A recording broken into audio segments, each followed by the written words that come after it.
অভিকেন্দু বাবু এনাদের দত্তক পুত্র। এনাদের দুটো বাড়ি, একটা এইটি আর একটি দক্ষিণ কলকাতায়, যেটাই মূলত অভিকেন্দু বাবু থাকতেন সৎ মা আর সৎ ভাই এই বাড়িতে আসার পর।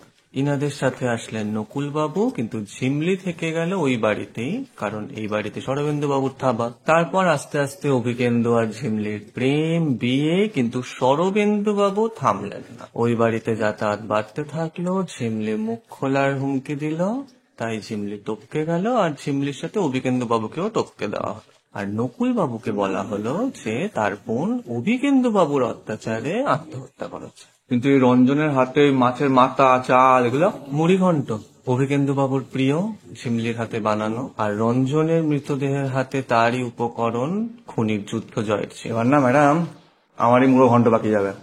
চলুন শরণ বাবু। দাঁড়ান, মা ঝিমলিকে